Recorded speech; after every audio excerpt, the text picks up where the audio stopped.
नमस्कार. शिक्षण प्रसारक मंडळीचे तर परशुराम भाऊ महाविद्यालय यांचे विद्यार्थी प्रबोधन व्याख्यानमाला आयोजित SP पॉडकास्ट मध्ये मी जयंत घाटे तुम्हा सर्वांचं स्वागत करतो. आजचा हा पॉडकास्ट फक्त एक संवाद नाही तर प्रत्येक विद्यार्थी आणि पालकांसाठी एक मार्गदर्शक आहे. या संवादात आपण जाणून घेणार आहोत 100 वर्षांची परंपरा असलेले महाविद्यालय आणि या महाविद्यालयाचे 100 वर्षांचा वारसा, विद्यार्थ्यांच्या संधी, करिअर आणि एंटरप्रेन्योरशिप बद्दलचं मार्गदर्शन, तसंच या नवीन शैक्षणिक धोरण NEP आणि भविष्यातील दिशा. यामुळे हा संवाद शेवटपर्यंत तुम्ही नक्की बघा, कारण कदाचित इथून मिळणारा एक इन्साइट तुमचं दृष्टिकोन बदलू शकतो. मी जयंत घाटे तुम्हा सर्वांचं स्वागत करतो. आजचे आपल्याला लाभलेले वक्ते व गेस्ट आहे माननीय प्राचार्य डॉक्टर अविनाश मोहोरील सर. नमस्कार सर. नमस्कार सर, आपण या महाविद्यालयामध्ये आहोत. या महाविद्यालयाला 100 वर्षाचा वारसा लागला आहे. तर त्याच्यावर मला पहिला प्रश्न विचारायचा आहे. सप महाविद्यालयाची 110 वर्षांची समृद्ध परंपरा नेमकं काय आहे आणि कशामुळे खास आहे? सप महाविद्यालयाची परंपरा जर आपल्याला समजून घ्यायची असेल तर आपल्याला या संस्थेच्या माध्यमातून, ज्या शिक्षण संस्थेच्या अंतर्गत हे महाविद्यालय चालतं, ती परंपरा देखील समजून घेतली पाहिजे. कारण शिक्षण प्रसारक मंडळी या एका अतिशय अद्भुत अशा संस्थेच्या द्वारे हे महाविद्यालय चालतं आणि या शिक्षण प्रसारक मंडळीद्वारेच आपल्याला हा शिक्षणाचा वारसा मिळालेला आहे. 1888 साली 4 शिक्षकांनी मिळून ही संस्था सुरू केली. आज 39हून अधिक वेगवेगळ्या संस्था या एका वटवृक्षाखाली काम करतात. आणि म्हणून सप महाविद्यालयाचा वारसा जर म्हणायचं झालं तर तो वारसा आपल्याला शिक्षणाप्रती समर्पित असलेल्या ज्या शिक्षकांनी ही संस्था सुरू केली तिथून मोजावा लागेल. त्यांच्या मार्गदर्शनामध्येच पुढे सप महाविद्यालय सुरू झालं 1916 साली. आणि तिथपासून जो वारसा आपल्याला मिळाला, वारसा म्हणजे मुळात काय असतं की गेल्या अनेक वर्षांमध्ये ज्या लोकांनी या महाविद्यालयाला मोठं करण्यासाठी समर्पण केलं, या महाविद्यालयाला शिक्षणाच्या परंपरेमधलं एक मोठं महाविद्यालय बनवण्यासाठी अथक परिश्रम घेतले, त्या सगळ्यांनी जे मूलतत्व आपल्याला सांगितलेले आहेत त्या मूलतत्वांचा विचार मनामध्ये ठेवणे आणि आधुनिक जगामध्ये जात असताना त्या सगळ्या परंपरागत गोष्टी ज्या आहेत त्या मनामध्ये बाळगून ज्यांनी हे सुरू केलं त्यांच्या प्रति समर्पित राहून आपल्या कामाचा उद्देश आणि ध्येय हे कायमस्वरूपी अतिशय सकारात्मक आणि देशाच्या प्रगतीमध्ये हातभार लावणारं असावं, हा विचार मनामध्ये असणे म्हणजे वारसा आहे. आणि तो वारसाच आपण सगळ्या उपक्रमांमधून, विद्यार्थ्यांच्या माध्यमातून, शिक्षकांच्या माध्यमातून आणि या महाविद्यालयाशी संबंधित असलेल्या प्रत्येक घटकाच्या माध्यमातून जपण्याचा प्रयत्न करतो. त्यामुळे हा वारसा जो खरं तर 1888 साली सुरू झाला, तो येथून पुढे अनेक वर्ष आपण सांभाळणार आहोत आणि ती सांभाळण्याची जबाबदारी आज जे या व्यवस्थेमध्ये आहेत त्यांची आहे असं मला वाटतं. सर, याच्यामध्ये मग पुढील प्रश्न येतो की विद्यार्थ्यांनी सप महाविद्यालयात प्रवेश का घ्यावा? विद्यार्थ्यांनी सप महाविद्यालयामध्ये प्रवेश यासाठी घ्यावा, अगदी एका वाक्यात जर सांगायचं झालं तर विद्यार्थ्यांना जर आपला सर्वांगीण विकास साधायचा असेल तर सप महाविद्यालयामध्ये प्रवेश घ्यावा. कारण आता शिक्षण बदलतंय, आपल्या आजूबाजूचं जग बदलतंय आणि याच्यामध्ये सर्वांगीण विकास साधणारा विद्यार्थी ही घडवण्याची प्रक्रिया जर कुठे अत्यंत प्रामाणिकपणे चालवली जात असेल तर ती सप महाविद्यालयामध्ये चालवली जाते. आणि त्यामुळे एक टोटल पॅकेज ज्याला म्हणलं जाईल, तुमच्या सगळ्यांच्या भाषेमध्ये सांगायचं झालं तर आधुनिक काळामध्ये जर आपल्याला सर्व्हाइव्ह करायचं असेल, आधुनिक काळात जर आपल्याला टिकायचं असेल आणि आधुनिक काळात आपल्याला आपल्या पायावर उभं राहायचं असेल तर आपलं व्यक्तिमत्व म्हणजे टोटल पॅकेज हवं. ते पॅकेज तयार करण्याचं काम हे सप महाविद्यालयामध्ये केलं जातं. जिथे शिक्षण अप्रतिम दिलं जातं, ज्या ठिकाणी विद्यार्थ्यांच्या विकासाचा वाटचाल आणि विकासाचा विचार प्रामाणिकपणे केला जातो, सर्वांगीण विकास त्यांचा व्हावा यासाठी अनेक उपक्रम केले जातात. आणि सगळ्यात महत्वाचं म्हणजे या महाविद्यालयामध्ये परंपरागत शिक्षण आणि आधुनिक शिक्षण याची जी जोड आम्ही निर्माण केलेली आहे, हे सगळ्यात मोठं वैभव या सप महाविद्यालयाचं आहे. आणि म्हणून विद्यार्थ्यांनी सप महाविद्यालयाचाच विचार प्रवेशासाठी आणि त्यांच्या शैक्षणिक प्रगतीसाठी करावा असं मला अगदी मनापासून वाटतं. तर आता आपण सप मध्ये जे शिक्षण घेतो ते शिक्षण घेतो हे या मुख्य इमारतीमध्ये. तर सप महाविद्यालयाची ऐतिहासिक मुख्य इमारत याबद्दल आपण काय सांगाल? खरं तर ही एक अतिशय आनंदाची आणि अभिमानाची बाब आहे, की ज्यावेळेस आपण हा असा एक कार्यक्रम करतो आहोत, आपण एका अतिशय महत्त्वाच्या टप्प्यावर आहोत. आणि तो टप्पा असा, की 1924 साली या अतिभव्य इमारतीचं बांधकाम सुरू झालं आणि 20 जून 1927 या दिवशी ही इमारत बांधून तयार झाली. आज आपण जर बघितलं तर इथून 1 वर्षानं बरोबर आपण या इमारतीचे 100 वर्ष पूर्ण करणार आहोत. या इमारतीला हेरिटेज बिल्डिंगचा देखील दर्जा प्राप्त झालेला आहे आणि अशा वेळी आपण महाविद्यालयात आहोत. 100 वर्षाचा इतिहास ज्या इमारतीनं घडवला, ज्या इमारतीनं पाहिला आणि या 100 वर्षामध्ये अनेक नामवंत विद्यार्थी या ठिकाणी घडले. अनेक प्रभावशाली शिक्षक या परिसरामध्ये होते, ज्यांनी शिक्षा देण्याचं काम अत्यंत प्रामाणिकपणे केलं आणि आज ज्या वैभवाचा उल्लेख आपण करतो, त्या वैभवाचा पाया खरं तर त्या लोकांनी रचलेला आहे. बरोबर. आणि त्यामुळे आपण त्याच्याप्रती कृतज्ञ राहिलं पाहिजे आणि स्वतःला अतिशय भाग्यशाली समजलं पाहिजे, की जेव्हा ही इमारत आपली 100 वर्ष पूर्ण करणार आहेत, त्यावेळेस आपण या प्रक्रियेचा हिस्सा होणार आहोत. त्यामुळे प्राचार्य म्हणून मी, माझे सगळे शिक्षक बंधू भगिनी आणि विशेषतः विद्यार्थ्यांनी देखील स्वतःला अभिमान बाळगला पाहिजे मनामध्ये, की यावेळी आपण या परिसरामध्ये आहोत. बरोबर. अत्यंत प्रभावशाली, कर्तृत्ववान आणि समर्पित लोकांच्या कार्यामुळे पुनीत झालेला हा परिसर आहे आणि त्या परिसराचा हा एक महत्त्वाचा टप्पा आपल्या सगळ्यांच्या समोर होतोय. हे खरं तर अत्यंत भाग्याचं लक्षण आहे. फार कमी महाविद्यालय असे आहेत, की ज्यांच्याकडे असा इमारतीचा वारसा आहे. त्याच्यामधलं एक सप महाविद्यालय आणि म्हणून महाराष्ट्रातच नव्हे, तर देशात सप महाविद्यालय हे एक नामवंत महाविद्यालय मानलं जातं. त्यामध्ये या इमारतीचा सहभाग देखील फार मोठा आहे असं मला वाटतं. बरोबर सर. सर, सपा महाविद्यालय ही केवळ एक शैक्षणिक संस्था नसून तो एक वारसा आहे. या वारसाचा भाग होण्यासाठी विद्यार्थ्यांच्या व्यक्तिमत्वामध्ये कोणता बदल घडत असतो असे तुम्हाला वाटते? मला असं वाटतं, की या वारशाचा भाग जेव्हा विद्यार्थी होतो ना, तेव्हा या ठिकाणी जी परंपरा जोपासली गेली, या ठिकाणी जे समर्पण जोपासलं गेलं, त्या प्रक्रियेचाच भाग विद्यार्थी होतो. आणि म्हणूनच मी सुरुवातीला सांगितलं, की या ठिकाणी जे व्यक्तिमत्व विकसन केलं जातं ना, तो जो मूलभूत विचार आहे शिक्षणाबद्दलचा, तो जो मूलभूत विचार आहे देशसेवेचा, तो जो मूलभूत विचार आहे कारण कल्पना करून बघा, की या महाविद्यालयाची पायाभरणी जेव्हा झाली, तेव्हा कोणाचे हात लागलेले आहेत? लोकमान्य टिळकांचे हात लागले. या महाविद्यालयामध्ये पुढच्या काळामध्ये महात्मा गांधी येऊन गेले, डॉक्टर बाबासाहेब आंबेडकर येऊन गेले. यासारख्या विभूतींचे चरणस्पर्श या इमारतीला, या परिसराला लागलेले आहेत. त्यामुळे या वारशाचा भाग होताना विद्यार्थ्यांमध्ये मूलभूत हा विचार जोपासायचा आणि त्यांच्या मनामध्ये तो स्थापित करणं हे आमच्या सगळ्या प्राध्यापक बंधू भगिनींचं कर्तव्य आहे आणि ते फार प्रामाणिकपणे पार पडतात. की या वारशाचा भाग होताना तो वारसा म्हणजे काही एखादी गोष्ट नाहीये, की जी आपल्याला कोणाच्या खिशात टाकता येईल. मुळात त्या विचारांनी प्रेरित होऊन काम करणं आणि म्हणून मग अशा चांगल्या विचारांचे विद्यार्थी घडणं, ही जी प्रक्रिया अनेक वर्षापासून या महाविद्यालयात होते, ती आजतागायत सुरू आहे. हे मूळ कारण आहे सप महाविद्यालयाचा वारसा जोपासण्याचं. याचं कारण असं आहे, की वारसा हा परंपरागत एका पिढीकडून दुसऱ्या पिढीकडे जात असतो आणि तो देण्याचं काम आज सगळे प्राध्यापक, विद्यार्थी करत आहेत.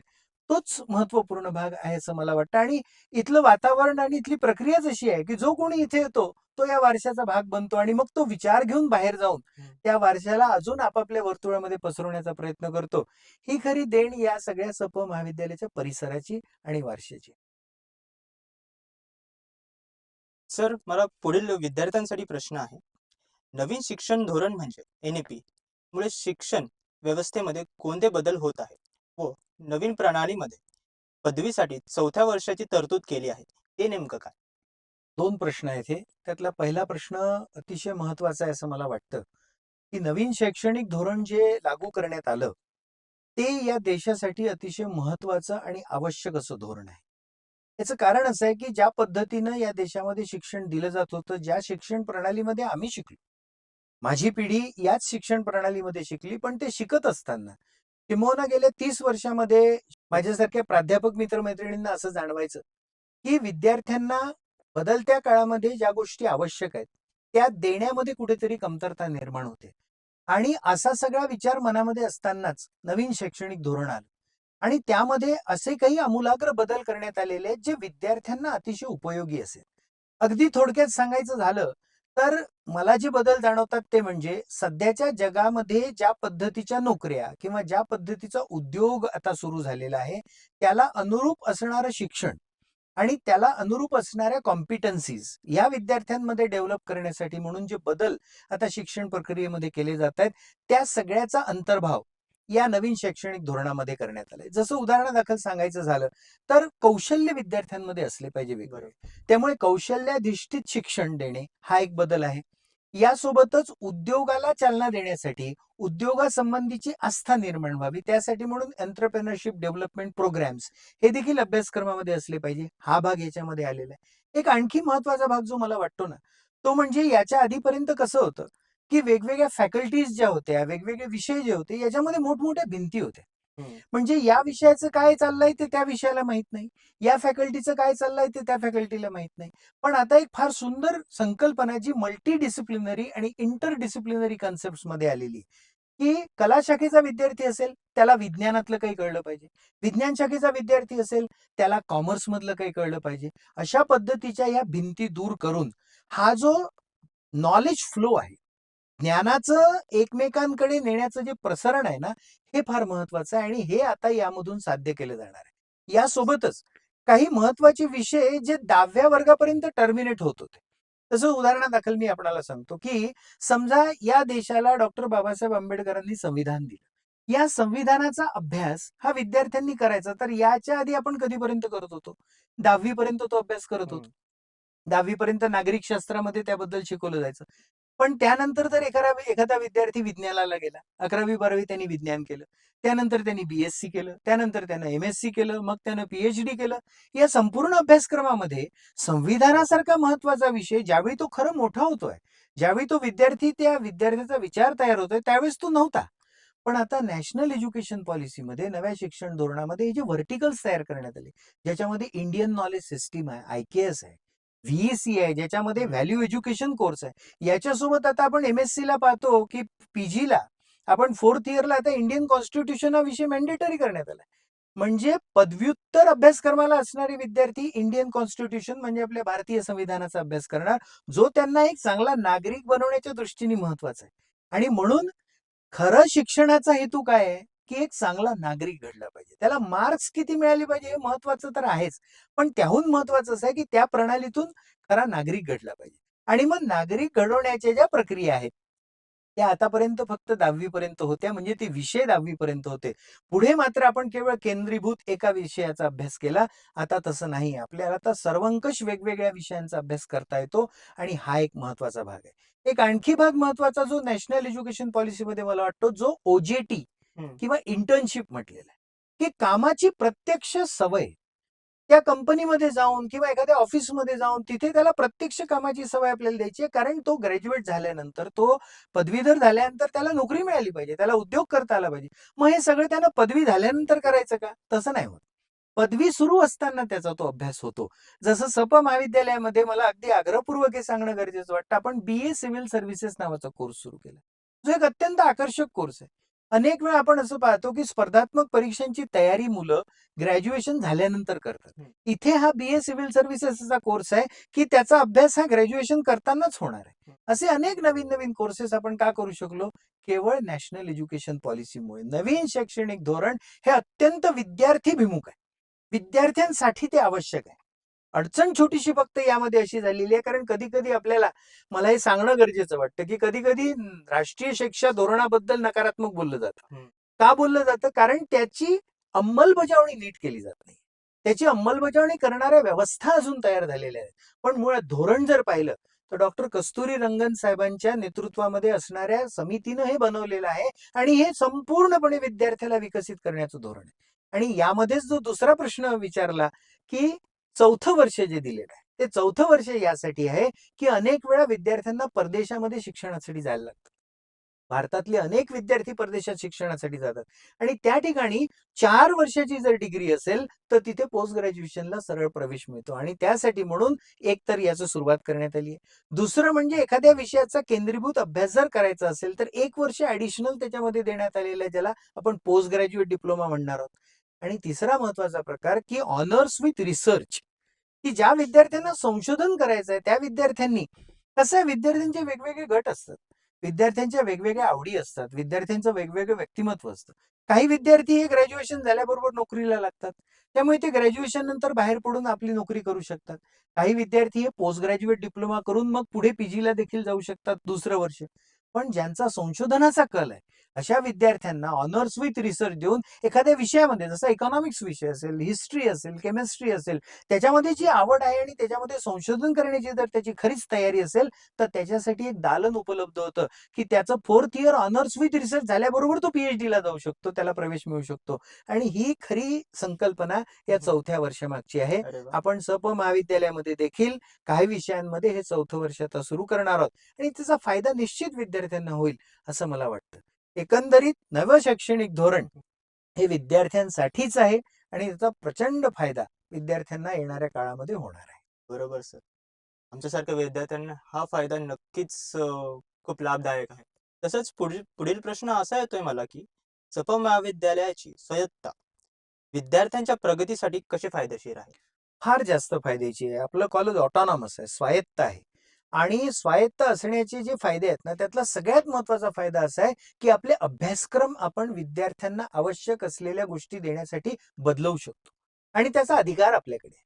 आपल्याकडे आपले अभ्यास मंडळ आहेत, म्हणजे बोर्ड ऑफ स्टडीज आहे. आपल्याकडे आपली विद्या परिषद आहे, म्हणजे अकॅडमिक काउन्सिल आहे. आणि त्यामध्ये आपण आपले अभ्यासक्रम बदलवू शकतो. आणि मला अत्यंत अभिमानानं सांगावं असं वाटतं, की सप महाविद्यालयामधले आपले सगळे शिक्षक बंधू भगिनी, म्हणजे कधी-कधी हे विषय विद्यार्थ्यांपर्यंत पोहोचत नाही, पण या निमित्ताने मी हे सांगू इच्छितो, की सप महाविद्यालयाच्या शिक्षकांचे मनापासून आभार मानले पाहिजे, की आपल्या महाविद्यालयातले शिक्षक हे विद्यार्थ्यांच्या विकासात्मक दृष्टिकोनातून दर 6 महिन्यांनी सिलेबस बदलतात. दर 6 महिन्यांनी नवीन गोष्टी त्याच्यात टाकल्या जातात आणि स्वायत्तता ही आपल्याला प्रदान करते तो अधिकार. कारण विद्यापीठाच्या व्यवस्थेमध्ये देखील ते होतं, पण तिथे वेळ लागतो. इथे आपण अतिशय वेगानं पुढे जाऊ शकतो. आज एखादी गोष्ट जर विद्यार्थ्यांना हवी आहे, पण ती अभ्यासक्रमामध्ये नाहीये, ती पुढच्या 6 महिन्यामध्ये टाकून आपल्याला लगेच करता येते. हं. दुसरा फायदा असा आहे, की आपल्याला नवीन कोर्सेस तयार करण्याचा अधिकार आहे. मला अत्यंत आनंद होतो, की पुढच्या शैक्षणिक वर्षापासून त्याची मान्यता आता आपल्याला विद्यापीठाकडून मिळेल, पण पुढच्या शैक्षणिक वर्षापासून 3 नवीन कोर्सेस आपण सुरू करतो आहोत. एक आहे बीएससी इन सायबर सिक्युरिटी, असं? की ज्या सायबर सिक्युरिटीच्या कोर्सला आर्ट्स, कॉमर्स, सायन्स या कुठल्याही फॅकल्टीच्या विद्यार्थ्याला प्रवेश घेता येणार आहे. हा ड्युअल डिग्रीमध्ये आहे. म्हणजे बीए करताना सोबतच तुम्हाला बीएससी सायबर सिक्युरिटी देखील करता येईल, असा हा कोर्स आहे. दुसरा कोर्स जो महत्वाचा आहे तो आपण सुरू करतो आहोत, BSc in artificial intelligence and machine learning, हा विषय सुरू होतोय. आणि तिसरा विषय जो आपण सुरू करतोय तो आहे बीएससी इन डेटा सायन्स, की जो 4 वर्षाचा कोर्स आहे आणि तो एईडीपी अंतर्गत आहे. मी थोडासा वेळ घेईन आपला हो. एईडीपी समजावून सांगण्यासाठी.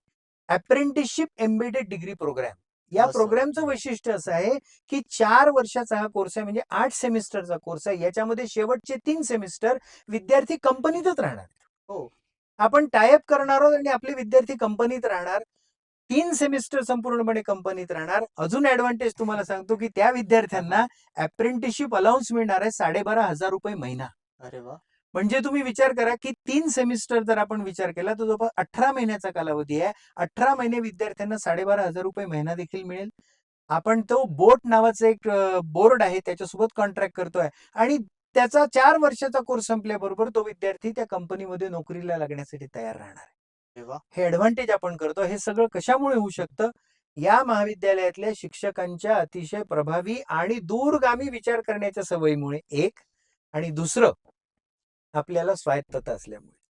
आपण ऑटोनॉमी आहे त्याचा जास्तीत जास्त उपयोग सप महाविद्यालयामध्ये करतो आणि म्हणून मला हे वाक्य म्हणावंसं वाटतं, की आपली ऑटोनॉमी सार्थकी लागते आहे विद्यार्थ्यांसाठी. हं. आपण तर हा विचार निश्चित केला आहे, की येत्या 5 वर्षामध्ये, 10 वर्षामध्ये दरवर्षी 2 नवीन कोर्सेस विद्यार्थ्यांसाठी सुरू करायचे, जे त्यांना प्रत्यक्ष नोकरी देतील किंवा उद्योग सुरू करण्यासाठी प्रवृत्त करतील. त्यामुळे स्वायत्तता आपल्यासाठी अतिशय महत्त्वाची आहे आणि त्याचा आपण फार छान पद्धतीने उपयोग करून घेतो. अरे वाह! सर, याच्यावरून पुढचा प्रश्न असा येतोय, की जागतिक स्तरावरती करिअरच्या कोणत्या संधी आहेत? आणि असल्यास तर कोणासाठी? खूप जास्त संधी आहेत. म्हणजे माझ्या बोलण्यामध्ये मी अनेक वेळा हे सांगत असतो, की सध्याच्या काळामध्ये भारतीय विद्यार्थ्यांसमोर जेवढ्या संधी आहेत ना, तेवढ्या जगातल्या कोणत्याच विद्यार्थ्यांसमोर नाही असं म्हणता. याचं कारण असं आहे, की आपला देश जागतिक पातळीवर एक अतिशय महान देश म्हणून मोठा होतोय. आपल्या देशामधलं जे अत्यंत तल्लख मनुष्यबळ आहे, त्या मनुष्यबळाचा वापर हा जागतिक पातळीवर केला जाणार आहे आणि जागतिक पातळीवरच्या ज्या वेगवेगळ्या कंपन्या किंवा वेगवेगळ्या कंपन्यांचे लोक आहेत ते आपल्या देशाकडे अत्यंत सकारात्मकतेनं पाहत आहेत. मी एक छोटंसं उदाहरण आपल्याला सांगतो की आपल्या देशाचं मार्केट जे आहे ना ते किती प्रगल्भतेनं पुढे जाते. ऍपल नावाची कंपनी आपण पाहिली जी आयफोन बनवते. आता या आयफोन कंपनीचा जर विचार केला तर काही महिन्यांपूर्वी ऍपल या कंपनीनं भारतामध्ये मॅन्युफॅक्चरिंग प्लांट सुरू केला. आतापर्यंत ऍपलचा फोन हा अमेरिकेमध्ये बनायचा, पण आता तो भारतात बनणं सुरू झालं. आता भारतामध्ये मॅन्युफॅक्चरिंग प्लांट ऍपल सारख्या कंपनीला का सुरू करावं असं वाटतं? याचं कारण असं आहे की भारत हा ऍपल आयफोनचं एक मोठं मार्केट आहे. मग या कंपनीमध्ये काम करणारे लोक कोण आहेत? आपल्या देशातले तरुण आहेत. बरोबर. त्यामुळे जागतिक पातळीवर ज्या टेक्नॉलॉजी आता तयार होत आहेत त्या टेक्नॉलॉजीला ऍड्रेस करणारा जो तरुण आहे तो या देशाचा आहे. दुसरा महत्वाचा मुद्दा मला असं वाटतो की आपल्या देशाकडचं जे पारंपरिक ज्ञान आहे ना त्या ज्ञानाला देखील आता राष्ट्रीय नव्हे तर जागतिक पातळीवर पोहोचवण्यासाठी अनेक तरुण तयार झाले. अगदी एक उदाहरण सांगायचं झालं तर आपल्या जुन्या सगळ्या स्क्रिप्चर्स मध्ये आपल्या जुन्या सगळ्या परंपरेमध्ये योगाला एक फार मोठं महत्व आहे. योगशास्त्र जे आपल्या आयुर्वेदामध्ये देखील बरोबर. सांगितलंय त्या योगशास्त्राचा जागतिक पातळीवर प्रसार करण्यासाठी अनेक लोक आता लागणार आहेत. कारण जगामधल्या जवळपास सगळ्या देशांना हे आता पटलेलं आहे की आपल्या जीवनामध्ये जी अशांतता आहे आपल्या जीवनावर जो ताण आहे त्या ताणावर जर मुक्ती मिळवायची असेल त्या ताणावर जर नियंत्रण मिळवायचं असेल तर आपल्याला योगाभ्यासाशिवाय दुसरा पर्याय नाही. कारण मेडिकेशन घेऊन ताण कमी करणे ही आपल्या शरीराची हानी असते. एखाद्या डॉक्टरकडे जाऊन मेडिकेशन घेऊन ताण कमी करणे, पण योगाभ्यासामुळे कुठल्याही शरीरावर विपरीत परिणाम न होता आपण आपला ताण कमी करू शकतो. पण हे जगाला सांगणार कोण? हे जगाला भारतीय विद्यार्थी सांगणार. आणि तुम्ही आम्ही भाग्यशाली यासाठी आहोत म्हणजे तुम्ही म्हणजे विद्यार्थी म्हणून भाग्यशाली, मी शिक्षक म्हणून भाग्यशाली. ते यासाठी आहोत की हे सगळं आता अभ्यासक्रमामध्ये आहे. मग या सगळ्या आपल्या देशाच्या परंपरागत आणि पुरातन परंतु अतिशय सजग आणि अतिशय वैज्ञानिक विचारांचे पुरस्कर्ते आणि या विचारांना जागतिक पातळीवर नेणारे सगळे समर्थ कार्यकर्ते कोण आहेत? ते विद्यार्थी आहेत. आणि म्हणून विद्यार्थ्यांसाठी जागतिक पातळीवर आता प्रचंड संधी उपलब्ध आहेत. हे वेलनेस हा जो शब्द इंग्रजीमध्ये म्हटला जातो ना त्या वेलनेसचाच अर्थ भारताच्या आयुर्वेदाच्या याच्यामध्ये फार व्यापक पद्धतीने सांगितलाय. फक्त आपल्याला आता तो जगापर्यंत पोहोचवायचा आणि म्हणून जागतिक पातळीवर प्रचंड मोठं मार्केट भारतासाठी उपलब्ध आहे आणि संधी देखील उपलब्ध आहे. आणि सुदैवानं सप महाविद्यालयामध्ये देखील आपण त्या सगळ्या संधी विद्यार्थ्यांना देण्याचा पुरेपूर प्रयत्न करतो. त्यामुळे आता विद्यार्थ्यांनी मनापासून डेडिकेट करून या सगळ्या संधींचा फायदा घेणं मात्र गरजेचं आहे. कारण या संधीचा जर फायदा घेतला नाही तर मात्र आपण मागे पडू. त्यामुळे जे विद्यार्थी मनापासून काम करतील आणि सहभागी होतील त्यांना संधीच संधी आहेत असं मला वाटतं. अतिशय खरं. सर, आजच्या डिजिटल युगामध्ये विद्यार्थ्यांच्या कॉलेजमधील वावर, प्रत्यक्ष सहभाग आणि सर्वांगीण विकासासाठी आपण कोणत्या नवीन गोष्टी व उपक्रम राबवत आहोत व ते किती महत्वाचं आहे? एक तर सगळ्यात महत्वाचा उपक्रम जो आता हा होतोय, मला या सगळ्या उपक्रमामध्ये सहभागी झालेल्या सगळ्या माझ्या विद्यार्थ्यांचं मनापासून कौतुक करायचं की डिजिटल युगामध्ये आपण आपल्या महाविद्यालयाचा विचार हा सगळ्यांपर्यंत पोहोचवण्यासाठी हा जो पॉडकास्टचा उपक्रम केला. हा उपक्रम आमच्या या सगळ्या यादीमधलाच उपक्रम आहे आणि तुम्ही लोक विद्यार्थी विशेषतः सपचे इतक्या प्रामाणिकपणे हे सगळं करताय. असेच अनेक उपक्रम आपण राबवतो सर्वांगीण विकासामध्ये. आणि मी सुरुवातीलाच सांगितलं की सप महाविद्यालयामध्ये आपण डिजिटल आणि परंपरागत याचं कॉम्बिनेशन ठेवलेलं. बरोबर. इथे आपण कला मंडळासारखा उपक्रम राबवतो ज्या ठिकाणी कला शिकवली जाते, ज्यामधून विद्यार्थी पुरुषोत्तम करंडकासारखा महाराष्ट्र पातळीवरचा पहिला पुरस्कार मिळवतात. इथे आपण पॉडकास्ट सारखा तुम्ही उपक्रम करताय जो 100% डिजिटल आहे. 100% डिजिटल, पण त्याची देखील आखणी, त्याचं नियोजन आणि त्याचं एक्झिक्युशन हे तुम्ही इतकं सुंदर करताय. म्हणजे डिजिटल क्षेत्रामध्ये देखील विद्यार्थ्यांना आपण वाव देतो आहोत. आपले विद्यार्थी वेगवेगळे इंस्टाग्राम किंवा सोशल मीडिया हँडल्स जे आहेत ते अतिशय प्रभावीपणे वापरतात. त्याचा देखील वापर आपण करायला पुरस्कृत करतो. आपण विद्यार्थ्यांना वेगवेगळ्या विभागांमध्ये त्याच्या रील्स बनल्या पाहिजे, सोशल मीडिया नेटवर्किंग झालं पाहिजे, सोशल मीडिया प्रोपगेशन झालं पाहिजे यासाठी पुरस्कृत करतो. त्याच वेळी आपण आपल्या महाविद्यालयामध्ये लोकमान्य टिळकांनी सुरू केलेली वादसभा नावाची देखील एक व्यवस्था आहे की ज्या ठिकाणी विद्यार्थ्यांना आपण डिबेटिंग किंवा वक्तृत्वाचे धडे देतो. एकंदरीत आपल्या लक्षात आलं असेल की विद्यार्थ्याचा सर्वांगीण विकास की त्याला बोलता आलं पाहिजे. त्याला मग आता वादसभेमध्ये पब्लिक स्पीकिंग शिकवलं जातं. पब्लिक स्पीकिंग हे त्याच्या बिझनेससाठी महत्वाचं आहे. पब्लिक स्पीकिंग हे त्याच्या पर्सनॅलिटीसाठी महत्वाचं आहे. त्यामुळे असे वेगवेगळे कॉम्बिनेशन. विज्ञानाचे विद्यार्थी आहेत त्यांच्यासाठी सायन्स असोसिएशन आहे, हो. की ज्याच्या माध्यमातून त्यांना वेगवेगळे मॉडेल्स बनवायला आपण संधी देतो. अशी एकही गोष्ट सप महाविद्यालयामध्ये ठेवलेली नाही. इथल्या परंपरागत सगळ्या शिक्षकांनी आणि सगळ्या व्यवस्थेने, की ज्यामध्ये विद्यार्थ्यांना विकास करण्याची संधी नाही. एवढं मोठं मैदान उपलब्ध आहे. क्रीडा क्षेत्रामध्ये मला सांगताना अभिमान वाटतो, की आपल्याकडचे विद्यार्थी जवळपास 12 ते 15 क्रीडा प्रकारांमध्ये पारितोषिक सहभागी होतात आणि पारितोषिकं मिळवतात. म्हणजे क्रीडा असो, साहित्य असो, वादसभासारखा असो, कलामंडळ असो, तंत्रज्ञान असो, या सगळ्या क्षेत्रामध्ये विद्यार्थ्यांना संधी आहे. आणि आणखी एक गोष्ट जी मला सांगायची आहे ना, जो बदल हा गेल्या काही वर्षांमध्ये आपण केला आणि आता तो प्रभावीपणे आपण राबवतोय, तो असा आहे, की महाविद्यालयामधल्या सगळ्या उपक्रमांमध्ये विद्यार्थ्यांनी सहभागी व्हावं अशी आपली इच्छा आहे. आणि मला अत्यंत आनंद होतो, की महाविद्यालयाचे विद्यार्थी या प्रक्रियेत सम्मिलित होतात.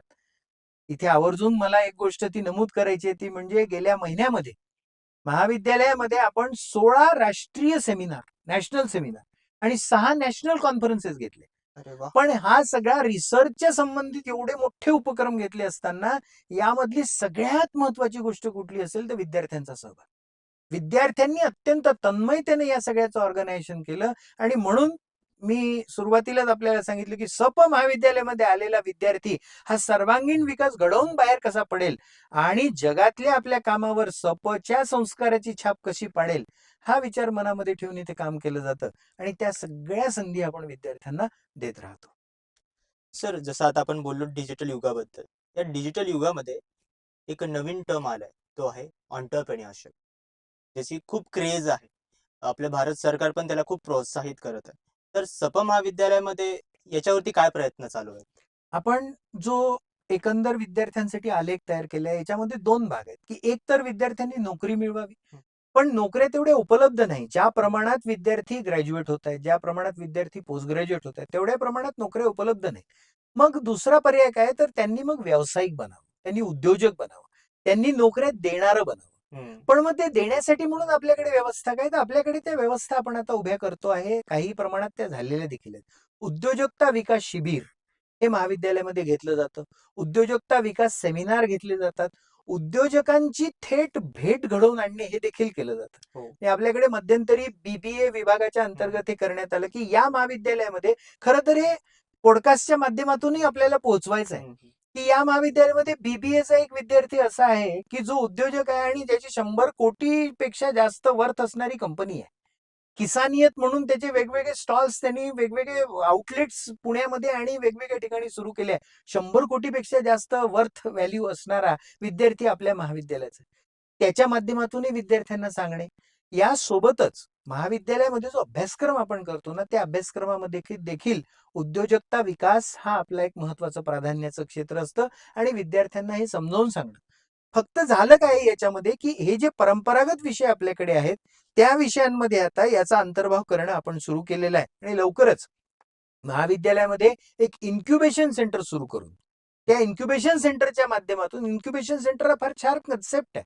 त्या कन्सेप्टच्या माध्यमातून विद्यार्थ्यांच्या जर काही संकल्पना असतील, काही प्रोटोटाइप्स असतील, त्यांनी काही मॉडेल्स बनवले असतील, तर त्याला स्टार्टअपमध्ये कसं कन्व्हर्ट करायचं याच्या संबंधीचं मार्गदर्शन देणारं एक अत्यंत प्रभावी केंद्र लवकरच आपण सुरू करणार आहोत, ज्याचा फायदा विद्यार्थ्यांना होईल. एकंदरीत मी नेहमी हे म्हणत असतो, की विद्यार्थ्यांच्या मनामध्ये कुठला विचार बसवायचा आहे, तर तो म्हणजे त्याची आर्थिक सक्षमता. बरोबर. आर्थिकदृष्ट्या विद्यार्थी सक्षम झाला पाहिजे आणि त्या आर्थिक सक्षमता निर्माण करण्यासाठी एकतर नोकरी किंवा उद्योजकता या दोन्ही प्रकारचं मार्गदर्शन महाविद्यालयामध्ये त्याला देण्यात येतं आणि ते अजून प्रभावीपणे देण्याचा आपला विचार आहे. सर, आता एक महत्त्वाचा प्रश्न असा आहे, जो ग्रामीण भागातल्या विद्यार्थ्यांसाठी. ग्रामीण भागातून शहरात करिअरसाठी येणाऱ्या विद्यार्थ्यांसमोर खूप सारे आव्हाने असतात आणि त्या आव्हानांना त्यांनी कसे पेलावे व कसे सामोरे जावे? अगदी छान प्रश्न आहे हा. मला फार कौतुक वाटतं या गोष्टीचं, की या गोष्टींवर बोलल्या गेलं पाहिजे. आणि मला याचं उत्तर देताना फायदा याचा होतो, की मी मुळात लहानपणी ग्रामीण भागामध्ये मोठा झालेला आहे. 10वी पर्यंत एका छोट्याशा खेड्यामध्ये मी राहत होतो. तिथून मग मला शहरामध्ये जाण्याची संधी मिळाली. सगळ्यात महत्वाचा मुद्दा किंवा सगळ्यात महत्वाचा जो एक ब्लॉक आहे ना किंवा एक जी अडचण आहे ना ग्रामीण भागातल्या विद्यार्थ्यांसमोर, ती म्हणजे त्यांच्या मनामध्ये नकळत तयार होणारा न्यूनगंड, हा. Inferiority complex. आणि तो पहिले दूर करणं अत्यंत गरजेचं आहे आणि तो दूर करण्याचं काम हे ते स्वतः जास्त मोठ्या प्रमाणात करू शकतात. महाविद्यालय तर व्यवस्था निर्माण करेलच. महाविद्यालय तर त्याला मानसिक बळ देईलच. कारण महाविद्यालयामध्ये विशेषतः या महाविद्यालयाबद्दल जर बोलायचं असेल तर इथे ग्रामीण किंवा शहरी असा भेद केला जात नाही. इथे सगळ्यांचं मनापासून स्वागत केलं जातं. पण मी सायकोलॉजीचा देखील अभ्यासक असल्यामुळे मी आपणाला सांगतो की यामध्ये त्या व्यक्तीचा स्वतःचा सहभाग फार जास्त असतो. न्यूनगंड, इन्फिरियरिटी कॉम्प्लेक्स जर दूर करायचं असेल ना तर त्यासाठी म्हणून माझ्यात काय चांगलं हे शोधता आलं पाहिजे मला. ग्रामीण भागातून आलेला विद्यार्थी असेल पण तो काय होतं की शहरातल्या त्या सगळ्या चमकणाऱ्या गोष्टी पाहिल्यानंतर त्याला असं वाटतं की मी कमी आहे कुठेतरी, माझ्यामध्ये कमतरता आहे. ती कमतरता नसते खरं तर. म्हणजे मला तरी आवर्जून सांगावंसं वाटतं, मला काही शहरातल्या विद्यार्थ्यांची आणि ग्रामीण भागातल्या विद्यार्थ्यांची तुलना करायची नाही. पण ग्रामीण भागातलं जीवनच असं आहे की जो फिटनेस आहे ना तो फिटनेस शहरापेक्षा जास्त चांगला असतो. बरोबर. याचं कारण तिथली हवा चांगली असते, हम्म. प्रदूषण विरहित वातावरण असतं. कुठलीही गोष्ट मिळवायची असेल तर सायकलनी जायला लागतं किंवा पायी जायला लागतं. इथे गाडी आहे. इथून अगदी गेट जवळ जरी जायचं असेल तरी शहरातला माझा भाऊ असेल किंवा बहीण असेल ती पटकन गाडी घेऊन जाते. इथे तसं नाही. रस्त्याने चालत असताना मला छान निसर्गाचं वातावरण माझ्यासोबत आहे. मनःशांती मिळण्याचे सगळे साधनं ज्या ठिकाणी आहे तिथे माइंड म्हणजे माझं मन, माझं मस्तिष्क आणि माझं शरीर हे अत्यंत फिट असणारा माझा ग्रामीण भागातला भाऊ किंवा बहीण जेव्हा इथे येतो ना तेव्हा त्यांनी तो न्यूनगंड काढला पाहिजे. खरं तर त्याच्या मनात असलं मी यांच्यापेक्षा जास्त फिट आहे. मी इथल्या मुलांपेक्षा जास्त फिट आहे. कारण त्यांनी ग्रामीण भागातला मुळा खाल्लेला आहे. बरोबर. ग्रामीण भागातल्या भाज्या खाल्लेल्या आहेत. इथे आम्ही पिझ्झा खातो, इथे आम्ही बर्गर खातो. शरीराची हानी झालेल्या व्यवस्थेमध्ये आल्यानंतर खरं त्याला न्यूनगंड वाटायला नको. त्यामुळे त्यांनी स्वतःला मी चांगला आहे किंवा माझ्यात काय चांगलं आहे हे शोधणं गरजेचं आहे. एक. दुसरी अतिशय महत्वाची गोष्ट आहे की पैसा ही अडचण असते. ग्रामीण बरोबर. भागामध्ये गरिबी आहे, ग्रामीण भागामध्ये पैशाची चणचण आहे. परंतु मला हे आनंदानं सांगावंसं वाटतं की महाविद्यालयाच्या ज्या वारशाचं बद्दल आपण बोललो, महाविद्यालयाच्या ज्या वैभवाबद्दल आपण बोललो, इथे विद्यार्थ्यांना मदत करणाऱ्या अनेक व्यवस्था उपलब्ध. एक व्यवस्था फक्त मी तुम्हाला सांगतो ज्याचा मला वाईटही वाटतं पण मला अभिमानही वाटतो त्याचा. ग्रामीण भागातून आलेल्या आमच्या महाविद्यालयातल्या या आपल्या महाविद्यालयातल्या 75 ते 80 विद्यार्थ्यांसाठी टिफिन स्कॉलरशिप चालते. टिफिन एक स्कॉलरशिप. संस्था आहे आपल्याकडे ज्या संस्थेसोबत आपण एमओयू केलेला आहे हम्म. आणि ती संस्था या विद्यार्थ्यांना ज्यांना संध्याकाळचं जेवण परवडू शकत नाही, इतकी आर्थिक परिस्थिती कमी आहे, त्यांना रोज संध्याकाळचा जेवणाचा डबा दिला जातो. अरे वा. अशी व्यवस्था करणारे लोक आपल्याकडे आहेत. त्यामुळे ग्रामीण भागातून या महाविद्यालयात येणाऱ्या विद्यार्थ्यांनी स्वतःला अजिबात कमी समजू नये, न्यूनगंड अजिबात ठेवू नये. कारण आपण सगळ्यांना समान पद्धतीच्या संधी देतो. अशा पद्धतीने डिस्क्रिमिनेशन ज्याला म्हणतात ते इथे केलं जात नाही. त्या सगळ्या संधी मिळतात. फक्त त्यासाठी ग्रामीण भागातल्या विद्यार्थ्यांनी थोडासा प्रयत्न करणं गरजेचं आहे. थोडासा स्वतःच्या मनातला न्यूनगंड काढून मुख्य धारेमध्ये येण्यासाठी काही प्रयत्न करणं गरजेचं आहे. तो प्रयत्न जर ते करत असतील तर त्यांना संपूर्ण मदत या महाविद्यालयामध्ये केली जाईल आणि त्यामुळे ग्रामीण भागातले विद्यार्थी देखील पुढे जातील, नव्हे शहरातल्या मुलांसोबत कॉम्पीट करतील, स्पर्धा करतील आणि आपल्या संधी प्राप्त करतील. त्यामुळे त्यांना देखील चांगल्या संधी इथे आहेत. फक्त त्यांनी स्वतः थोडासा प्रयत्न करणं गरजेचं आहे असं मला वाटतं आणि तो निश्चित त्यांनी करावा. त्या बाबतीतही महाविद्यालयाची मदत लागत असेल तर आपल्याकडे दिशा काउन्सिलिंग सेंटर सेल म्हणून चालतो, जो सायकोलॉजी डिपार्टमेंटमध्ये आपल्या एक प्राध्यापक आहेत त्या चालवतात. तर त्यांच्या माध्यमातून देखील ही मदत आपल्याला करता येऊ शकते. त्यामुळे सगळ्या मदती आपण करूयात आणि ग्रामीण भागातल्या मुलांना कुठेही आउट ऑफ द रेस्ट न वाटता त्यांना मेन फ्रेम मध्ये आणण्याचा प्रयत्न आपण निश्चित करूया. सर, ग्रामीण भागामधून शहरामध्ये आलेल्या मुलांची सर्वात प्रथम आव्हान असते ते आहे राहण्याची सोय. तर आपल्या कॉलेजमध्ये हॉस्टेलची सुविधा कशी आहे आणि ती कशी उपलब्ध आहे? अतिशय चांगल्या पद्धतीची हॉस्टेलची व्यवस्था आपल्याकडे आहे. मुलांसाठी 200 मुलं राहू शकतात अशी हॉस्टेलची व्यवस्था आहे. मुलींसाठी 150 मुली राहू शकतात अशी व्यवस्था आपल्याकडे आहे आणि अतिशय जुनं हॉस्टेल आहे. म्हणजे हो. जुन्या परंपरागत वास्तू त्या देखील आहेत आणि तिथे चांगल्या प्रकारच्या सुविधा केल्या जात आहेत. मला अत्यंत आनंदाने सांगावंसं वाटतं की या हॉस्टेलच्या देखील परंपरा आहेत. म्हणजे सप महाविद्यालयाबद्दल बोलत असताना ज्या वेगवेगळ्या परंपरांचा आपण उल्लेख करतो ना, तर वसतिगृहाची देखील एक परंपरा आहे. म्हणजे 2-3 नावं जर मी सांगितले तर महाराष्ट्रातले ज्येष्ठ IAS ऑफिसर श्रीनिवास पाटील साहेब, आनंद पाटील साहेब, की जे आज केंद्रामध्ये सेंट्रल गव्हर्नमेंटला हायर एज्युकेशन मिनिस्ट्रीमध्ये अधिकारी म्हणून काम करतात. असे अनेक लोक आपल्या या हॉस्टेलमध्ये शिकून गेलेले आणि नुसतं शिकून गेलेले नाहीत. मला त्या हॉस्टेलचं कौतुक यासाठी करायचं आहे की ते भावनिकदृष्ट्या त्याच्याशी जोडलेले आहेत. मग ते जेव्हा इथे येतात तेव्हा हॉस्टेलमध्ये जातात. आपण कोणत्या खोलीत राहत होतो त्या खोलीमध्ये जातात आणि त्याचाच परिणाम म्हणून मी तुम्हाला सांगतो, नुकतीच घडलेली घटना आहे आणि सांगताना मला अभिमान वाटतो की आपल्या हॉस्टेलमध्ये राहणारे एक विद्यार्थी जे एका मोठ्या पदावर काम करतात, त्यांनी आता ते मध्ये आले होते. त्यांनी भेट दिली. भेट दिल्यानंतर त्यांनी असं पाहिलं की काही विद्यार्थ्यांचे काही रूम मधले बेड खराब झालेले आहेत. त्यांनी आपल्याला किती रुपये द्यावे? त्यांनी आपल्याला 21 लाख रुपयाची देणगी दिली आणि 21 लाख रुपयामधून आपण 100 नवीन बेड तयार करतोय. अरे वा. 20,000 रुपयाचा एक बेड, ज्याच्यामध्ये बॉक्स बेड असेल तो, ज्याच्यामध्ये वस्तू पण ठेवता येतील अशा पद्धतीचा बेड आपण करतोय. असे 100 बेड आपल्याला मिळणार आहेत. 10 बेड ते आपल्याला डोनेशन म्हणून देणार आहेत. असे 110 नवीन बेड आता होतील. मी उदाहरण मुद्दाम यासाठी सांगितलं की ते जे माजी विद्यार्थी आहेत त्यांच्याप्रती कृतज्ञता तर व्यक्त करायचीच आहे. पण ज्या ठिकाणी आपण राहिलो, ज्या हॉस्टेलनी आपल्याला एवढा मोठा आसरा दिला, त्याच्याबद्दल भावनिकदृष्ट्या कसं जोडलं जावं हे एक उदाहरण आहे. हो. की ज्या रूम मध्ये मी राहिलो, काय भावना होती त्यांची? त्यांची भावना ही होती की ज्या रूम मध्ये मी राहिलो, ज्या रूम मध्ये राहून ज्या रूमनी मला आधार दिला आणि ज्या रूमच्या त्या भिंतींनी मला सांभाळलं, मला वेदना झाल्या तेव्हा माझं दुःख त्या भिंती ऐकत होत्या, असं बोलले ते. आणि त्याची परतफेड परतफेड तर ते म्हणाले म्हणणंच नाही, पण निदान फुल ना फुलाची पाकळी परत देण्याच्या दृष्टीने 21 लाख रुपये ते देतात. अशा पद्धतीची भावनिक जोड असणारं देखील हॉस्टेल हे इथे आहे. त्यामुळे ग्रामीण भागातून जे मुलं येतात, मेरिटनुसार आपण त्याचं अलॉटमेंट करतो. त्याच्यामध्ये देखील आपल्या काही व्यवस्था आहेत. परंतु साधारण 200 आणि 150 असं 350 मुलींच्या राहण्याची व्यवस्था इथे केली जाते. पण मला हे आवर्जून सांगितलं पाहिजे की आपली जी शिक्षण प्रसारक मंडळी संस्था आहे, त्या संस्थेच्या माध्यमातून आणखी काही मुलांसाठी आपल्याला व्यवस्था करता येईल का, याचा देखील प्रयत्न केला जाणार आहे. आणि त्यामुळे जास्तीत जास्त मुलांना सपोर्ट करणं हे जे मूळ ध्येय आपल्या व्यवस्थेचं आहे, ते पार पाडण्याचा उपक्रम हा हॉस्टेलच्या माध्यमातून केला जातो. सर, पुढील प्रश्न हा मुलींच्या संदर्भात आहे. SP महाविद्यालयामध्ये मुलींच्या शैक्षणिक सुरक्षता आणि सर्वांगीण विकासासाठी कोणत्या विशेष योजना किंवा सुविधा उपलब्ध आहेत? मला असं वाटतं की अतिशय महत्वाचा आणि सध्याच्या काळामध्ये फार उपयोगी ठरणारा हा प्रश्न आहे. त्याचं उत्तरही मला त्याच पद्धतीने द्यावं वाटतं की मुलींना, आपल्या माता भगिनी ज्या आहेत, त्यांची सुरक्षा हा आपल्यासाठी सगळ्यात महत्वाचा भाग आहे. बरोबर. जागतिक पातळीवर या संबंधीची चर्चा चालू असताना सप महाविद्यालयामध्ये देखील इथे येणारी आमची बहीण, इथे येणारी आमची मैत्रीण ही सुरक्षित असली पाहिजे, ही जबाबदारी आपली आहे. त्यासाठी म्हणून आपण सुरक्षा व्यवस्था सप महाविद्यालयामध्ये निर्माण केलेली आहे.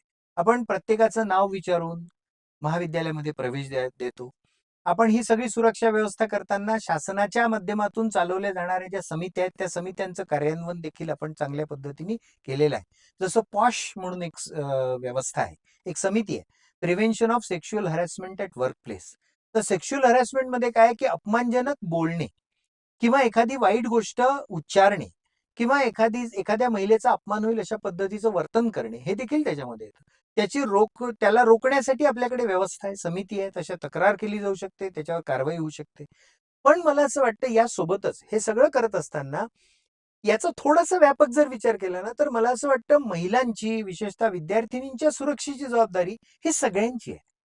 ही फक्त व्यवस्थेची नाही, ही फक्त प्रशासनाची नाही. प्रशासनाची तर एक व्यवस्था केलेली आहे.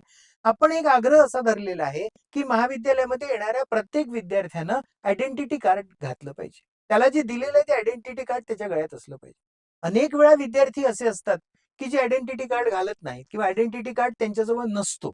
आता असा जर तो एक ठरवून घेतलं सगळ्या विद्यार्थ्यांनी की आम्ही महाविद्यालयात येताना आयडेंटिटी कार्ड परिधान करू, तर त्यामुळे बाहेरून जे अवास्तव लोक आहेत की ज्यांचा या महाविद्यालयामध्ये प्रवेश ज्यांनी करू नये, त्यांना आपल्याला थांबवता येईल, त्यांना आपल्याला आयडेंटिफाय करता येईल. आणि त्यामुळे मला असं वाटतं मुलींच्या सुरक्षेसाठी म्हणून आपण सगळ्या व्यवस्था करतो. मुलींचं हॉस्टेल जे आहे त्या ठिकाणी नियम आहेत. 8 वाजल्यानंतर मुलींना आतमध्ये प्रवेश नाहीये, त्यामुळे त्याच्या आतच त्यांना यायला लागतं. रविवार असेल तर 9 वाजेपर्यंत त्यांना, पण त्याच्यानंतर त्यांना प्रवेश नाही. त्यांना जर कुठे बाहेर जायचं असेल, कुठे उशीर होणार असेल, तर त्या संबंधीच्या सगळ्या व्यवस्था हॉस्टेलच्या ज्या रेक्टर आहेत त्यांनी तयार केलेल्या आहेत आणि त्यांना तशी परवानगी घेऊनच जायला लागतं. अशा देखील सुरक्षा व्यवस्था आहे. पण तुमच्या प्रश्नाच्या अनुषंगानं मला हे व्यापकपणे सांगायला लागतं, की महिलांची सुरक्षा ही आपल्या सगळ्याची जबाबदारी आहे. या महाविद्यालयातल्या कुठल्याच विद्यार्थ्यानं, माझ्या कुठल्याही भावानं, कोणत्याही माझ्या विद्यार्थिनीशी वाईट वर्तन करू नये. कारण त्याचीही बहीण रस्त्यावर चालणार आहे.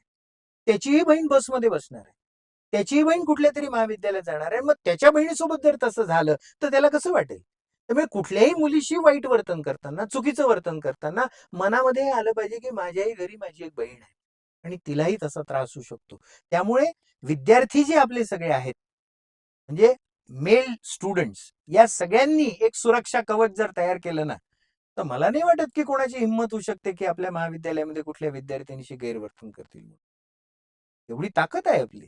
बरोबर. त्या ताकदीचा सकारात्मक वापर जर आपण केला तर सुरक्षा व्यवस्थेचं एक सुंदर मॉडेल आपल्या महाविद्यालयात आपण तयार करू शकतो. नक्कीच हा संदेश खूप चांगला आहे आणि जो खूप साऱ्या मुलांकडे नक्की जाईल. सर, आता हे आपण जे बोललो, गावातून आलेल्या मुलं, मुलींसंदर्भात, शैक्षणिक धोरणासंदर्भात, या सर्व धोरणाचा एक अंतिम पाय येतो तो आहे परीक्षा. परीक्षा झाल्यानंतरच सर्वजण उत्तीर्ण होतात. तर खूप साऱ्या मुलांना भीती असते. तर ती भीती ते मुलं कसे घालवू शकतात आणि तुमची जे एक संकल्पना आहे, परीक्षेची मैत्री, त्याच्याबद्दल काय सांगाल? छान प्रश्न आहे हा आणि मला नेहमी ह्याच्यावर बोलायला फार आवडतं, की परीक्षा आणि ज्या परीक्षेचा ताण विद्यार्थ्यांवर येतो ना, आणि कधी-कधी त्या परीक्षेमध्ये जर अयशस्वी तो झाला किंवा ती झाली, तर मला कधी-कधी असं दिसतं, की माझे भाऊ-बहीण लहान-लहान फार टोकाचा निर्णय घेतात. हं. परीक्षेनंतर किंवा रिझल्ट लागल्यानंतर आत्महत्या झाल्याच्या घटना जेव्हा कानावर येतात ना, तेव्हा मन विदीर्ण होतं. आणि या सगळ्या विद्यार्थी बंधू-भगिनींना मला सांगावसं वाटतं, की ज्या परीक्षेमध्ये अयशस्वी झाले म्हणून तुम्ही इतकं टोकाचं पाऊल उचलताय, ती तुमच्या आयुष्याची शेवटची परीक्षा नाहीये. आयुष्यामध्ये वेगवेगळ्या परीक्षा द्याव्या लागणार. पेपर सोडवून मार्क्स मिळवणे हीच फक्त परीक्षा नसते. म्हणजे मी हे सांगू इच्छितो, की 30 वर्ष मी अध्यापनाचा अनुभव, प्रशासनाचा अनुभव मला आहे. आज मी प्राचार्य म्हणून सप महाविद्यालयामध्ये काम करतो. माझ्या परीक्षा संपल्या का? नाही. माझ्या परीक्षा सुरूच आहेत. रोज परीक्षा असते. रोज नवीन कुठली तरी घटना असते. रोज कुठलं तरी आव्हान असतं. रोज कुठली तरी संधी असते. आणि त्या गोष्टीला सामोरं जाण्यासाठी आपल्याला प्रयत्न करावे लागतात. आणि मग ते जर अयशस्वी झालं, तर त्यामध्ये रडण्याचा उपयोग नाहीये. आपल्या काय चुका झाल्या? काय आपण अजून चांगलं करू शकतो? अशा पद्धतीचा एक मेंटल मेकअप जर केला ना, त्याला मी नाव दिलेलं आहे. माझे माझे व्हिडिओ पण त्याच्यावरचे हं, आहेत, की परीक्षेसोबत मैत्री केली पाहिजे. हं. आपल्याला परीक्षा कळली पाहिजे, की परीक्षा कशी द्यायची असते. परीक्षेचा अभ्यास हा परीक्षेच्या 8 दिवस आधी रात्रभर जागून करणाऱ्या विद्यार्थ्यांबद्दल मला खरंच कीव वाटते. की त्यांना असं वाटतं की शेवटच्या 8 दिवसामध्ये फक्त अभ्यास होतो. ते दिवस-रात्र अभ्यास करतात. रात्रभर जागतात. रात्री चहा पितात 3-3, 4-4 वेळा आणि अभ्यास करतात. आणि परीक्षेच्या दिवशी त्यांचं काय होतं, तर 8 दिवसाच्या झोपेचा बॅकलॉग इतका असतो, की त्यांना नेमकं परीक्षेच्या वेळी काहीच आठवत नाही. परीक्षेची तयारी ही प्रवेश झालेल्या दिवसापासून करायची असते. परीक्षेची तयारी ही योजनाबद्ध रीतीनं करायला लागते. परीक्षा सोडवण्याचं एक तंत्र आहे. ते तंत्र आपल्या प्राध्यापकांकडून शिकून घेतलं पाहिजे. अडचण ही होते, की आपल्या प्राध्यापकांकडून समजून घेण्यासाठी विद्यार्थी वर्गात आला पाहिजे. तो वर्गात येऊन त्यांनी प्राध्यापकांशी संवाद तर केला पाहिजे. प्रत्येक पेपरचा एक पॅटर्न असतो. तो पॅटर्न समजून घेऊन आपण जर तशी तयारी केली, तर मला असं वाटतं ती मैत्री फार छान होऊ शकते. स्ट्रॅटेजी आखता आली पाहिजे आपल्याला. आपल्याला आपले जेवढे विषय आहेत, त्या विषयाला बरोबर वेळापत्रक देता आलं पाहिजे. त्याचा अभ्यास नियमितपणे करता आला पाहिजे. काही जागण्याची गरज नसते, मी तुम्हाला सांगतो. असे विद्यार्थी मी बघितले आहेत, की परीक्षेच्या पेपरच्या अगदी 1 मिनिटापर्यंत हातात पुस्तक घेऊन असतात. हं. जणू काही त्या 1 मिनिटामध्ये आता मला किती वाचता येईल आणि किती नाही. यामुळे वाढणार एकच गोष्ट आहे, मी तुम्हाला सांगतो, तो म्हणजे ताण. आणि जिथे ताण असतो, तिथे एक्झिक्युशन चांगलं होत नाही. आज आता आपण बोलतोय. हो. आपण बोलत असताना जर आपल्याला ताण जर असेल, तर आपल्याला एक्झिक्युशन करता येणार नाही. हं. आपल्याला माझे मनातले विचार बोलता येणार नाही. ताण विरहित प्रेझेंटेशन हा सगळ्यात महत्वाचा भाग परीक्षेसाठी देखील आहे आणि त्यामुळे परीक्षेसोबत मैत्री केली पाहिजे. परीक्षेला न घाबरता पुढे संधी घेतली पाहिजे. याचा अर्थ असा नाही मी जसं म्हणालो, की आयुष्यामधली शेवटची परीक्षा नसते, परंतु 30-30 परीक्षा पुन्हा पुन्हा देणं हे बरोबर नसतं. बरोबर. आपण नीट अभ्यास करून हे का होतं माहितीये का? मी याच्या मागचं एक छोटंसं कारण सांगतो आणि तोच एक महत्वाचा मुद्दा आहे. तो म्हणजे आपल्याला आपलं टार्गेट सेट करता आलं. मी सगळं करीन ना. विद्यार्थ्यांनी सगळं करावं. माझे विद्यार्थी Instagram पाहत असतील ना, मला कौतुक वाटतं. त्यांनी Instagram बघावं. त्यांनी स्क्रॉलिंग करावं. त्यांनी Facebook पाहावं. त्यांनी सिनेमाला जावं. त्यांनी धमाल नाचावं. बढिया ढोल ताशाचं पथक चालू आहे, तर तिथे नाचावं त्यांनी. काय प्रश्न आहे? तो तरुण आहे, त्यांनी ते केलंच पाहिजे. पण त्याला टेकडी चढता आली पाहिजे मग. त्याला शनिवार वाड्यात जाता आलं पाहिजे. त्याला इतिहास माहिती असला पाहिजे. त्याला अभ्यासही तेवढ्याच ताकदीने करता आला पाहिजे. तरुण म्हणून जर आपण ज्या गोष्टी करतोय ना, त्या सगळ्या गोष्टी मग त्याला त्याही पद्धतीने करता आल्या पाहिजे. आणि असं टार्गेट ठरवून जर काम केलं ना, तर ताण येत नाही. मग परीक्षेचा देखील ताण येत नाही. मला फार वाईट वाटतं जेव्हा बातम्या वाचल्या जातात, की कुठल्यातरी इंजिनिअरिंगच्या परीक्षेसाठी म्हणून तयारी करणारी एखादी 17 वर्षाची मुलगी, तिला मॅथेमॅटिक्समध्ये मार्क्स मिळाले नाही म्हणून स्वतःला पंख्याला टांगून घेते. काय होत असेल त्या आई-वडिलांचं? अशा पद्धतीने छोट्याशा गोष्टीमुळे म्हणजे आत्महत्येबद्दल असं म्हणलं जातं, की it's a permanent solution for a temporary problem. बरोबर. Permanent solution for a temporary problem हा टेम्पररीच आहे. हम्म.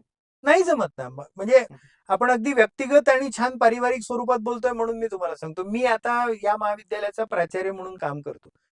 कोणालाही विश्वास बसणार नाही अशी गोष्ट मी पॉडकास्टमध्ये सांगतोय आता, की मी 12व्या वर्गात मॅथेमॅटिक्समध्ये फेल झालो होतो. 12व्या वर्गात. फेल झालो होतो.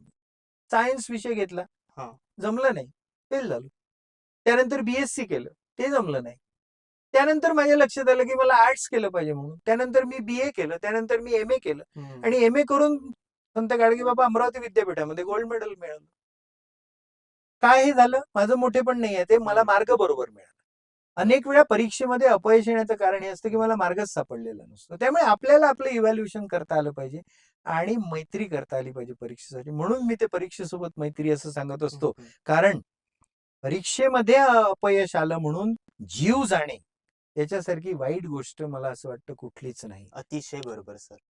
तर आता तुम्ही मध्ये उल्लेख केला, की तुम्ही हे YouTube चॅनलवरती टाकता. तर तुमच्या YouTube चॅनलचं आम्हाला नाव समजेल का? जेणेकरून विद्यार्थी सर्च मारून बघू शकतात. डॉक्टर अविनाश मोरी याच नावाचं YouTube चॅनल आहे, ज्याच्यावर IKS किंवा VEC यासारखे कोर्सेस देखील उपलब्ध आहेत. आणि विद्यार्थी ते बघतात. मला फार छान वाटतं, की IKS संबंधीचा एक संपूर्ण संत गाडगेबाबा अमरावती विद्यापीठाचा कोर्सच मी तिथे 32 व्हिडिओजच्या माध्यमातून प्रेझेंट केलेला आहे. आणि विद्यार्थ्यांना फार छान त्यांच्या रिॲक्शन्स याच्यामध्ये येतात. ते माझ्या डॉक्टर अविनाश मोरील या YouTube चॅनलवर. सर, पुढील प्रश्न असा आहे, की आजचा विद्यार्थी हा उद्याचा सजग नागरिक आहे. हे लक्षात घेऊन विद्यार्थ्यांमध्ये राष्ट्रप्रेमाची भावना रुजवण्यासाठी शिक्षणाची भूमिका काय असावी? मुळात शिक्षणाची भूमिकाच ती आहे, की राष्ट्रप्रेम हे विद्यार्थ्यांच्या मनामध्ये जागृत व्हावं. आणि मी जसं मगा म्हणालो, की हे जे आपलं नवीन शैक्षणिक धोरण आहे, या शैक्षणिक धोरणामध्ये अनेक असे विषय आता आपण सुरू केलेले आहेत, की ज्याच्यामधून राष्ट्रप्रेम निर्माण होईल. जसा इंडियन नॉलेज सिस्टीम हा विषय असेल, की या भारत देशामध्ये परंपरागत प्रत्येक विषयामध्ये किती अगाध ज्ञान होतं. आणि जे ज्ञान संबंध जगाला माहिती असावं अशा पद्धतीचं ज्ञान आहे. परंतु मधल्या काळामध्ये काही कारणांमुळे ते ज्ञान लुप्त झालं. ते ज्ञान लोकांपर्यंत पोहोचलं नाही. आणि म्हणून ते ज्ञान निर्माण व्हावं, ते ज्ञान विद्यार्थ्यांपर्यंत पोहोचावं, जेणेकरून आपल्या देशाबद्दलचा अभिमान हा त्या विषयाच्या अनुषंगाने निर्माण व्हावा. त्यामुळे शिक्षणाची प्रक्रिया हीच असते, की शिक्षणामधून विद्यार्थी हा एक चांगला नागरिक घडावा. आणि ती सगळी प्रक्रिया महाविद्यालयामध्ये आपण फार प्रभावीपणे राबवतो. वेगवेगळ्या उपक्रमांमध्ये जेव्हा विद्यार्थी सहभागी होतात, एक समानतेची भावना देखील या ठिकाणी फार चांगल्या पद्धतीनं रुजवली जाते. वेगवेगळे दिवस या ठिकाणी साजरे केले जातात. जसं शिवजयंती सारखा उपक्रम साजरा केला जातो. डॉक्टर बाबासाहेब आंबेडकर जयंती साजरी केली जाते. स्वातंत्र्यवीर सावरकरांचा जन्मदिवस साजरा केला जातो. असे महापुरुषांचे जन्मदिवस किंवा पुण्यतिथी हे का साजरे करतो आपण? कारण त्यानिमित्ताने त्यांनी जे या देशासाठी केलं, जे समर्पण केलं, ते समर्पण विद्यार्थ्यांना कळावं. या देशाबद्दलचा अभिमान मनामध्ये निर्माण व्हावा. आणि मग भविष्यामध्ये अपेक्षा हीच आहे, की हे संस्कार कशाला द्यायचे? हे संस्कार का द्यायचे? आज आपण अनेक महाविद्यालयांमध्ये देखील बघतो, की असे उपक्रम चालवले जातात यासाठी, की महाविद्यालयातून बाहेर पडणारा जो विद्यार्थी आहे ना, तो या देशाचा नागरिक असणार आहे. या महाविद्यालयातून बाहेर पडणारा माझा विद्यार्थी हा एखाद्या रस्त्यानं अतिशय वाईट पद्धतीनं गाडी चालवणार नाही, ही अपेक्षा आहे. संस्कार कशाला म्हणतात? संस्कार शेवटी परीक्षेमध्ये मार्क्स घेऊन किंवा परीक्षेमध्ये उत्तर लिहून येत नाही.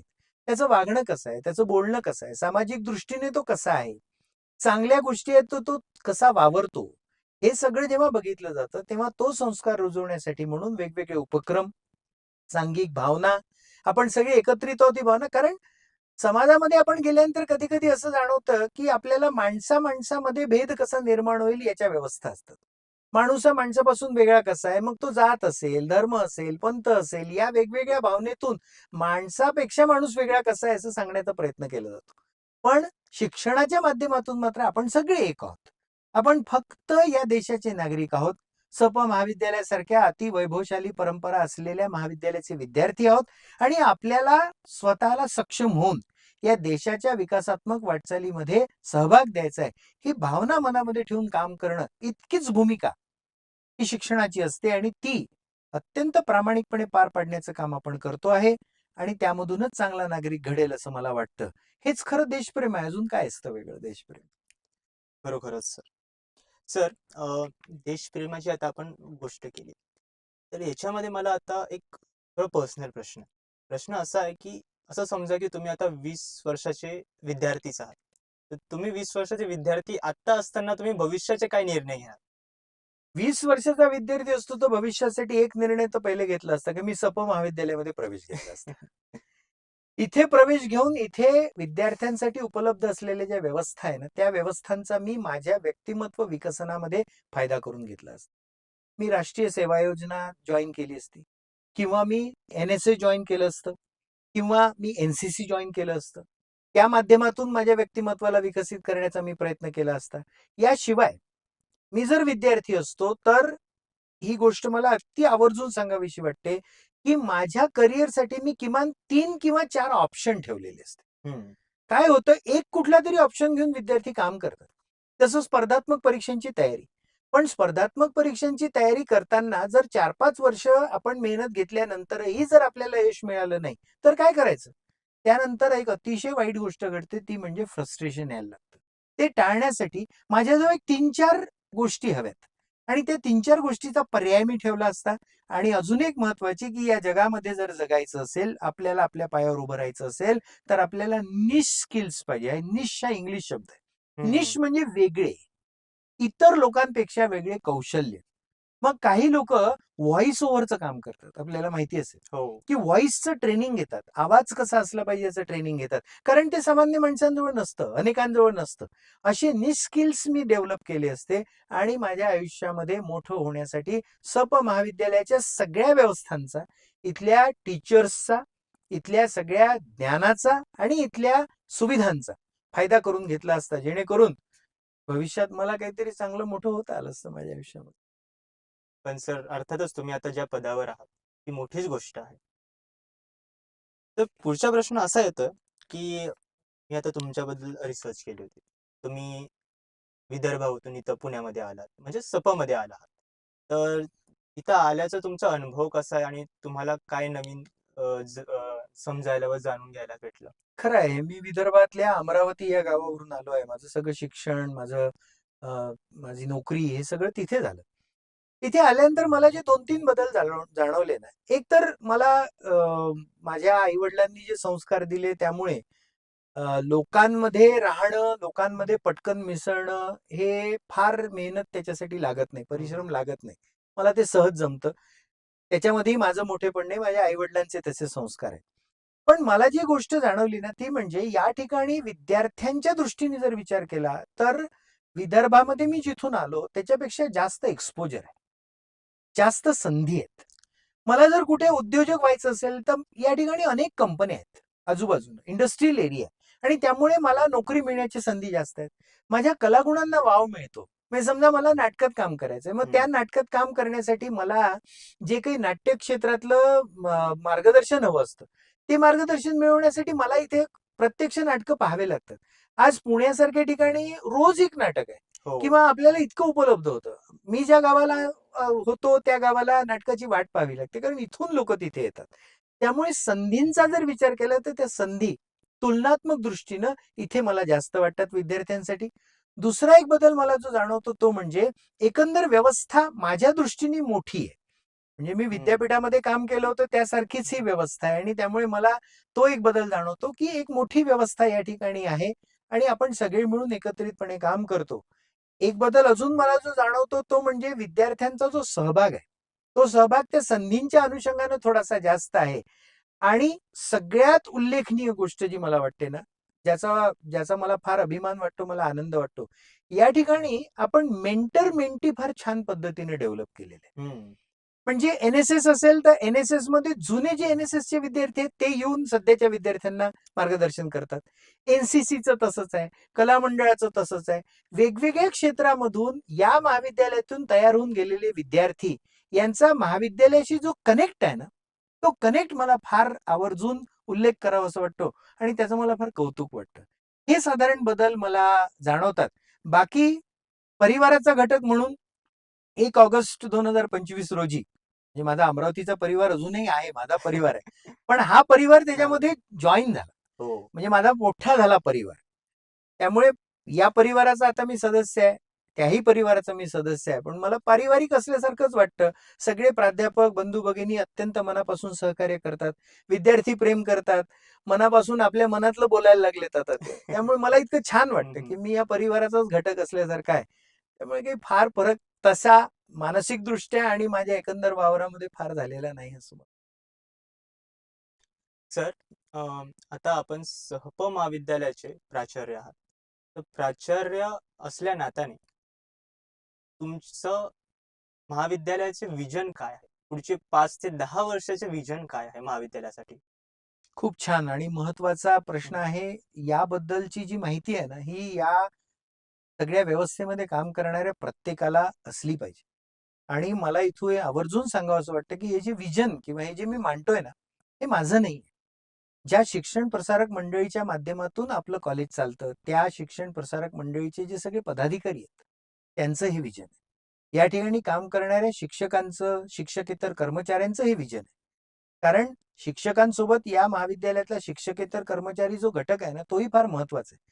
आणि शेवटचा महत्वाचा घटक विद्यार्थी. या सगळ्यांचं हे विजन आहे, की येणाऱ्या 5 ते 10 वर्षामध्ये सप महाविद्यालय हे देशातलं नामवंत महाविद्यालय असेल. या महाविद्यालयामध्ये अनेक आधुनिक कोर्सेस असतील.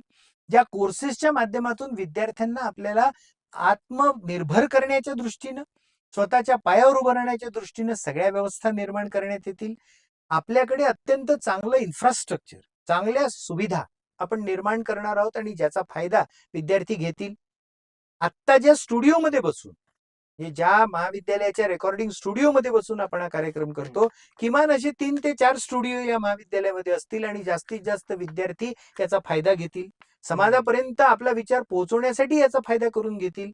पण हे सगळं करत असताना, आधुनिकतेची कास धरून पुढे जात असताना या देशाची आणि या महाविद्यालयाची जी परंपरा आहे ना, त्या परंपरेला कायमस्वरूपी समर्पित राहून काम करण्याचा निर्धार करणारे लोक या व्यवस्थेमध्ये असतील.